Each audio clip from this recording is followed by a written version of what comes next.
This is Geof Marshall, and this is the third quarter update for Signature High Income.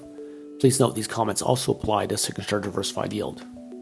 The biggest impact on the fund in the third quarter was the continuation of the rally from March, with markets pricing in economic recovery and most importantly benefiting from record amounts of monetary stimulus. High-yield bond spreads tightened about 100 basis points despite a record amount of new supply.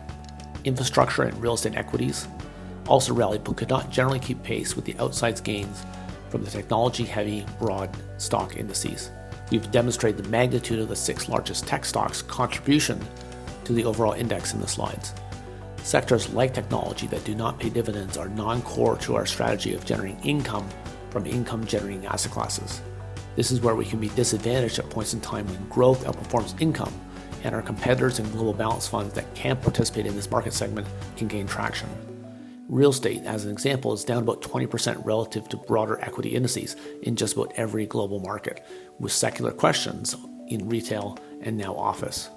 Infrastructure is similarly bifurcated as other asset classes, like with data centers, logistics assets, and utilities outperforming COVID-19 affected sectors like airports and toll roads. Net, the fund outperformed its benchmark in the quarter, firing on all cylinders as the real estate and infrastructure equity segments outperformed, as did high-yield bonds. We saw specific strength from Asia-focused real estate logistics provider ESR and Canadian renewable energy producer Boralex. Aside from elections and vaccine potential, the markets and real economy are now clearly captive to both very easy monetary policy and the fiscal policy bridges that will get us to economic recovery without further job losses and credit impairments.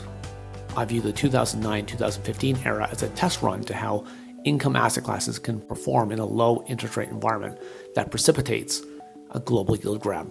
Returns cannot be as impressive going forward as they were then, however, given starting yields and valuations. Nonetheless, in an extended period, which is our base case of 0% overnight interest rates, only slightly better GIC rates, negative real or after inflation government bond yields, bond market refugees will have to move out the risk curve and gravitate to high-yield bonds, real estate equities, and infrastructure equities. These are not big asset classes compared to government bonds, and we stand to benefit.